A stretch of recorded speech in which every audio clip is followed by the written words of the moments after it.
and welcome to another episode of the Winning with Shopify podcast. If you're tuning in for the first time, hello and welcome. I have a terrible sore throat. I've had a very long weekend, and we were at Ecommerce Expo last week, and we're going to mention that again later. So this is a spoiler alert. I'm not going to say anything about it, but that was it. And it was in central London. I think a few of us caught colds from going to the big city, us country folk who live out in the hills. We're only an hour on a train from London, though, which is exciting. But anyway, welcome to another Tuesday's Tea Break Talks with me, Nick Truman. I am the host of the Winning with Shopify podcast. On Friday, we will have a guest in, so you won't just have to listen to my dreadful dulcet tones. But today, I'm going to give you some of the headlines and what's going on. And someone said to me this, so I thought we're going to start the show with this. Someone sent me an email and said, I love your Tuesday Tea Break Talks. It's a nice small moment to take a deep breath away from the madness of running an e-com business in 2025. So thank you, Barbara, for sending this in. And she said, maybe we'll need to do a deep breath before we start because you talk at a million miles an hour, Nick. I do apologize. I'm probably going to go a bit slower today because my throat. But anyway, we're all going to take a deep breath in and then we're going to take a deep breath out. And we're going to see how much better we feel. And then we're going to crack on with the show. So without further ado, it's the first time we've done this on the show. It's not part of e-commerce, but it does help. So with me, we're all going to take a nice deep breath in, right? On 3. 1, 2, 3. And hold it. And release. Feel better already. I've had a hectic morning, so that's good. Anyway, tea of choice this week. I'm not feeling very well, so I've got a ginger tea in one of our very famous, they're not famous, no one's got one, but a Winning with Shopify mug. And we're reaching over 500,000 people a week at the moment when we looked at our stats. Insane. So many of you guys tuning in, especially through social channels now. I'm watching all of our social reels, which is awesome. But yeah, I've got ginger tea. Anyway, if you're like, what on earth is going on? I've been listening to your Friday episodes for ages. What are you doing, Nick? We are going to talk about some of the Shopify news. Something from our partners, our sponsors and partners, what's going on in the e-commerce space, and also a few agency learnings. And then we have this really cool thing at the end that I like to call a Quivia. The Quivia is really exciting. I found a resource for my next 20 or 30 Quivias, which is quite cool. And it's a statistic that I think is going to scare and shock you quite a lot and make you have a conversation, if you have one, with a CTO or technical director or just web team. So we'll come on to that at the end. Something to stay tuned for.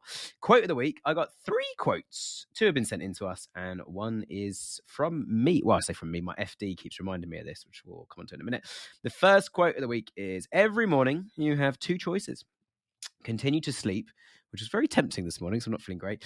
You can continue to sleep with your dreams or wake up and chase them. And that's from Carmelo Anthony. It was sent in also by Barbara. So there you go, Barbara. You've had 2 shout outs in the first, 2 and a bit minutes. Excellent. Jim Rohn famously said, either you run the day or the day runs you. So take control. And that's what prompted me for the third one, which is something that I'm being reminded of on a regular basis. And I've got much better at this over the years. Delighted to say, you need to work on your business, not in it. And I need a constant reminder of that because I love getting involved in. Sometimes when clients are having challenges, one of my team's like, oh, I wonder how you do this. I'm like, I'll show you. And the rest of my team now got very good at going, no, Nick, don't get involved in specific things on the ground because then you're not on the helm and we need you at the helm. So you stay there, please, which is a lovely way of them telling me to go away. Although occasionally they let me loose on a client, and I am incredibly good at SEO and PPC, as we do have a little reminder. But again, working on my business, not in it. So, apologies if I've said either of those 2 names wrong. Carmelo is I'm going for there, and Jim Rohn. I actually got the my best friend, who was my best man at my wedding. I had a complete mind blank yesterday, and it took me about 20 seconds to remember his name. That's how tired I am at the moment and how much this cold has taken grip. Do please send in some more quotes. That is my next note to read out. Send in some more quotes. They're always better from you guys. And also, if you do have an internal mantra or motto or something you can come back to remind you of the North Star, the thing you as a Shopify merchant or business are trying to achieve, send it in. I'm all keen. The more we share, the better the quotes are. So let's do that. Let's talk about some news. There's not a lot of news this week. Shopify has been surprisingly quiet. They're doing something big. So we'll see what happens next. The 2 things that are out. Products cannot be sold outside of configured shipping zones. So I said that really weird. Products cannot be sold outside of configured shipping zones. This has actually been an issue for a number of our international sellers that we work with, where you set up a shipping zone and the product still appears on the other ones, but it's only when you get to cart you can't see it. So we used to use Shopify Markets for that. If you don't have a shipping zone set up for that zone, for that product, it won't show at all now, I believe, from reading the the actual documentation around that. The second thing from Shopify this week, second and final thing from Shopify side, is Shopify email now supports dynamic product sections. So you can use Shopify data. It's probably from things like Sidekick, for example. I understand that Sidekick is obviously the AI it's built into that, but I understand Sidekick is, and the general Shopify AI engine is having a play in this. So if you send an email out to customers saying hot this week, you could put a dynamic products like sections. You say insert 2 or 4 or 8 products, whatever, in this section here within Shopify. If you've been using something like Seguno, Klaviyo, Seguno is obviously our partner. So not only am I going to say they're the best because they're a partner, they are actually the best, which is why we've partnered with them. But those guys have been doing that kind of thing for a very, very long time. So there's plenty of tools been doing it. It's like Shopify haven't. And obviously Shopify don't want to suddenly launch all the features themselves. There's no point using the apps. We have incredibly, and I mean incredibly, like a career high for me this week on Friday. I'm not going to give any more away, but you should see my face all over social media, as well as my 2 guests. So yeah, definitely tune in on Friday. It's going to be a really big one, possibly our biggest ever episode. We'll see. We've had some big ones over the years. And then other non-Shopify news. Number one was obviously that we were at Ecommerce Expo last week in London, which is amazing. There was so many good talks. So many of you guys came out. And also a lot of the speakers then actually came out to our stand and had a little chat with us as well. So some really big brands were marching around. We were giving out chocolates. And the last hour of the show, it was 2 days long. And the last hour of the second day, I was running around giving out sweets to everybody else. And in fact, since hitting record only six and a bit minutes ago, I've just seen a LinkedIn message come in on my laptop as well from somebody. I went up to their stand, a potential partner of ours. So super exciting. So many good people to meet there. We probably drank a little bit too much on the Wednesday night before doing it all again on Thursday, but it was really good. So thank you to Nosto and Gorgeous as well for having us at their partner drinks. A couple of the brands involved, I think, but it was Nosto who invited us to that. And obviously Gorgeous have been on the show many times before. The only other bit of news as well, just to warn everyone here in the UK, and I know there's a similar thing in the US going on, and there's all kinds of stuff going on in different countries around the EU at the moment, but the UK government budget is coming. Yikes, I've written next to that. So yeah, we'll see what they do. I don't think they're going to be very nice to us because the last, I think, 10, maybe 20 budgets have been very, very mean on businesses, especially e-commerce businesses. Not like most of us are rolling in it. You know, margins are getting tighter, tariffs aren't helping, shipping costs are going up, customers have less money to spend at the moment. There's a bit of a global crisis going on. And last thing from me, it's not a bit of news, but just again, a quick heads up, I'm going to say this every week. Cyber weekend is coming up, end of November, 1st of December is Cyber Monday, and then we're into just hardcore peak holiday season going into the first sort of 2, maybe 3 weeks of December, depending on your delivery cutoff dates. Make sure you get organising all your stuff in advance. If you've not organised your Cyber Weekend campaigns, what on earth have you been doing all year? Yeah, I've just dropped my phone, so I've lost all my notes now. Here we go. Tea of choice, ginger. We've gone through that bit. Scroll down a little bit more. Partner news. Here we go. So I mentioned last week, there is going to be a webinar next week. In fact, if I just grab my diary, obviously I'm on my laptop right now. It is on the 8th of October. It is 3 o'clock UK time, which I believe is either 9 or 11 a.m. It's not 10, 9 or 11 a.m. New York time. And if you want to get up nice and early on the West Coast as well, you can come along to that. Seguno and my agency Spare, I'm going to be hosting it. One of my team's going to hopefully be there. We might change the speaker from our side. Rob's down to it at the moment. He's one of our senior SEO consultants. So they're going to be talking about holiday season and some of the stuff you can do last minute before peak really comes into play. If you're like, Nick, what's the difference between peak and holiday season? Nothing. I'm just using different words so you all know what I'm talking about. But it's the bit at the end of the year where most retailers make most of their money, which is super exciting. And second point on that, we're going to be doing one in January as well. Seguno are going to be back on that. Inventory Planner, another one of our sponsors, will be joining them. But also, if you are currentently freaking out about your stock and you feel like you don't manage your inventory very well, we've probably heard on some of the shows, some of the pre-rolls I've done within normal Friday episodes, Inventory Planner are obviously super busy at the moment with their clients, helping them get all of their inventory ready for peak and understanding based on previous peak experience using the Inventory Planner software, what they're going to need to be stocking, when they need to restock things, how quickly they can get hold of things, and actually stuff they're not expecting to do well. Super vital information. If you're an early startup stage, the Inventory Planner software is probably not for you at this point. But if you've got probably 5,000 plus sales a month going on through your store, or revenue, so you might have low volume of sales, super high value, or revenue based, then actually that is a really good piece of software. But whoever you are, you can go and get 7 days to better inventory management email series. There'll probably be a link below. I don't know how much these get edited as Tuesday because I'm not as important as our guests on Friday, which get fully edited. So if it's not in the description below, just head to our website, wwspodcast.com, and you can click through to the Inventory Planner offer. It's on our homepage. So click through there. It's free to sign up, and you've got 7 days where you're going to get 7 emails, 1 email a day for 7 days to get better inventory management. Sorry, Barbara, I promised I wouldn't talk too quickly. I realize I'm going really fast. I'm going to slow back down. So updates from my my agency. The editors of the podcast wind me up for coughing too much. Today's not going to be a good day. I'm very sorry, guys. But the updates from our PPC team then. We had lots from SEO last week, so I decided to prioritize the PPC team.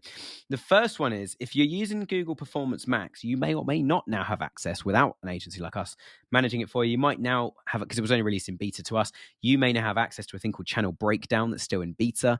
It shows you how much of your money has been spent through that PMAX campaign, or PMAX campaigns, on Google Shopping with shopping ads, on Google Search with shopping ads, that's Google Shopping, how much has been shown on Google without product ads, which might be, it's probably going to be, let's face it, probably going to be the text-based adverts on there. So I'm completely mind blank. I've been in text ads for 18 years, would you believe? It's not like I've just learned about it this week.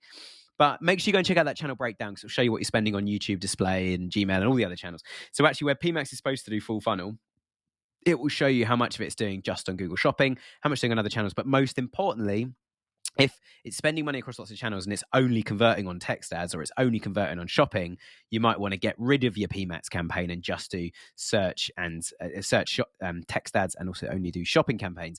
Cut the spend that's not working. It's quite simple, but super effective. I've got 3 points. I've got 5 in total, but I've got 3 points now on Bing. Bing. Do you remember Bing? That search engine that never really got going, that nobody uses? Well, neither of those two things are true, and I'm going to talk about it much more now. So if you're spending, where are we? I'm going to come on to that one in a sec, actually.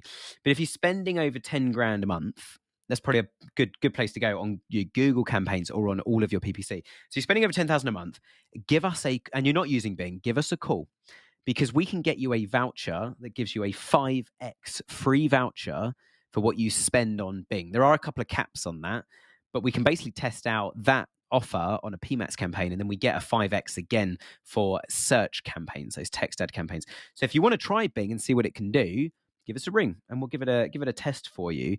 And as I say, you're going to get, so you'll get a 5/6 of your budget will be paid for by Bing, which is quite fun, just to get you started and see what it can do. But the total amount is quite good. There's a bit of a cap on that. If you were spending over £30,000 or euros or dollars, 30,000 euros, $30,000 or £30,000 on Google, and you're not using Bing, then you definitely need to give us a call. This is not a public offer that I can give out to everybody. It has to come through us. So give us a call or drop us an email. You send an email to team@spec.digital, spec spelled SPEC, so team@spec.digital. Drop us an email if you're spending over 30k on Google and not using Bing. Bing will they will actually guarantee an agreed ROI and result, and they will refund you for the bit that you don't get that result on. So if you're spending over 30k a month on Google and have been for a little while being 3+ months, give us a call and we can get you running on Bing with an all but guarantee. Well, I don't know why I keep saying all but. It is actually a guaranteed result. So give us a call about that. And then the third thing on Bing, my 4th point out of 5 today, is that when you're using Netflix now, you might notice there's a free plan. And on the free plan, you get adverts, but you can use it for free. Or maybe it's the cheapest paid plan. I don't actually know which. But that's irrelevant to the point. The point is, you can now advertise on Netflix through Bing. So if you want to say there's like a survival show and you sell survival products, you can advertise on Netflix through Bing for not a lot. You can start with a few thousand a month, for like less than $10,000. Probably start with about $3,000 to $5,000 a month to test it. But you can actually run proper video TV style ads on Netflix. There is a very big social platform about to integrate with Bing as well. But when I say integrate, you won't be able to run it off the bat from Bing. You have to come through us, as we've got an amazing relationship with an agency here in the UK who are also based partly in Seattle in the US. So if you want to run on a big social platform as well, and I can't say which one yet, but I will announce which one it is eventually, probably on one of these Tuesday tea break talks. But we are going to be running on a very big social platform. You can run ads directly out of Bing, which is quite exciting. There we go. So you're probably sitting there going, I don't even think of Bing. Brands that are using it are absolutely crushing it. It's got much bigger market share than you'd imagine. And most importantly, if you're in B2B e-commerce, if you're selling products in Shopify store to other businesses, you need to be using Bing, because especially the more corporate your customers and desired clients are, the more they're probably using Bing as their search engine. Number 5, total gear change. Back to Google Feeds. We've been doing lots of tests, as I keep saying, on Google titles in feeds. And we've now seen that just over 50% of feeds where we've changed some of the products, the best-selling products that have bestseller at the start of the product title in the feed, just over 50% have done better than before. So they've seen a significant uplift by adding bestseller to the start of some of the bestseller ads. So loads you should be doing on feeds. Feeds is one of the biggest things, which leads me really organically, which is not on this list. But feeds is one of the biggest things we see other agencies are not optimizing, but the feed determines what you appear for and what you look like when you appear. So it's your keyword and advert. And when you strip Google shopping back and Bing shopping, can include that one now. When you strip Bing shopping and Google shopping back, there isn't really much else to it. There's lots of targeting and things like that in the middle, but it's what are people looking for? What are they actually searching for on Google or Bing to get you to come up? And then what does the advert actually look like and actually say? So one of my team said, why don't you tell everyone what we put in our pitch, which is the 3 biggest things we see brands not doing or doing badly or is costing them way too much money before they come on board. Number 1 is that most over 50% of brands, and most brands that we take on here, are spending over 50%. Spending more on their own brand than not on their brand without knowing it. So say Nike, for example, if Nike weren't included in this, but if Nike were included in this, they'd be spending over 50% of their Google Ads budget on phrases that include the word Nike, which they should be getting those as cheaply as possible because people are already looking for Nike. Or Nike. I don't actually know which way around it is. If the tick was actually on the E, I would understand it as Nike. But anyway, somebody from Nike, if you want to reach out and tell me what it's called. But anyway, point being is that the keywords and the search terms are actually triggering all of the ads. Over half of them are including the word Nike. So net new customers where you're fighting against other brands without your brand name in it. When someone's just searching, I want some white trainers, some green trainers, some size 8 trainers, women's size 4 trainers. I was going to say 2. 2's tiny. Size 4 trainers. And apologies if you do have size 2 trainers. You're probably under 18 as statistically in terms of those sizes. But so over 50% of people's spend is actually going to their own brand name without them knowing it. And that's when we actually do a proper deep dive in what we call data mining, dig into that data and see what's actually going on. The second thing we always find is that the brand clicks are costing between 60 and 80% more than they should be because people are using the wrong, I used to say like an inefficient or could be better bidding strategy. We're now just going, actually, it's just the wrong bidding strategy. There's multiple bidding strategies. You can pay per click, you can do a target cost to acquire, loads of other stuff. But we found there's one in particular, which I'm not going to give away for free, I'm afraid, because it needs to be set up correctly as well. But there is one that we use, and we're seeing between 60 to 80% drop in click cost on people's own brand name. So you can focus most of your budget acquiring new customers, not trying to get people in that are already looking for you. Third point, 97%. This is mad. We put this on the Spec website now with some other cool stats, which I'll read out in future weeks. Or you can go and check it out yourself. Spec.digital is our website. 97% of brands we start working with have tracking issues that we need to fix in order to make decisions based on accurate data. So in short, 97% of people we work with don't have accurate data coming in. They think they do, or they don't use it properly, or it's kind of accurate. But then when we actually compare like Shopify to GA4, for example, it doesn't add up, not even close. And Shopify is not going to attribute stuff to the correct channels. All right, Quivia. If someone's like, what the heck is Quivia? Well, I came up with this word. I'm super proud about it. So I'm going to shout it out every single time for the rest of my life.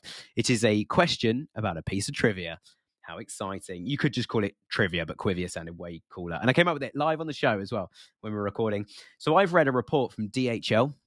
They've got a free 2025 e-commerce trends report. It's a global report from all over the world about e-commerce brands. It included 24,000 online shops.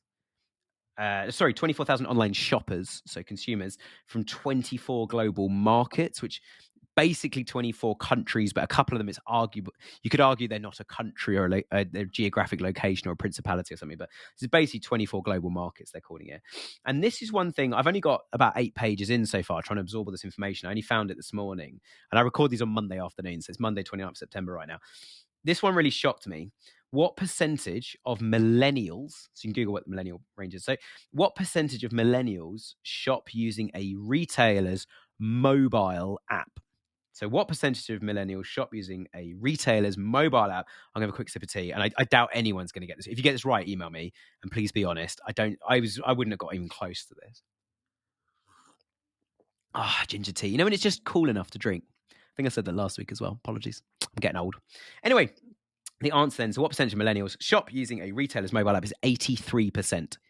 83% of millennials shop using retailers' mobile apps.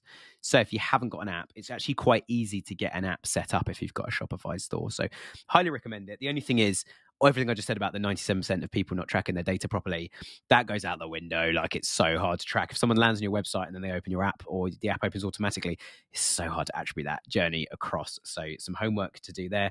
Thanks for tuning in. Please tune in again next week. It'd be really awkward if nobody ever watched any of these. But also, yeah, if you've got any cool quotes, anything you want me to cover in this, anything, any cool reports you see, stuff going on, please do share it. I'd always like to shout you out. Barbara, like all the other ones, I don't know what brand you're from, or if you're just listening out of pure curiosity, but send us in your brand and I'll read out the brands as well. I'm going to have one of Lorna's coffees next week as well. So Lorna, I will not let you down. Tuesday next week, I'll be drinking one of the Bean Shop coffees from Perth in Scotland. Thanks for tuning in, everybody. See you next week.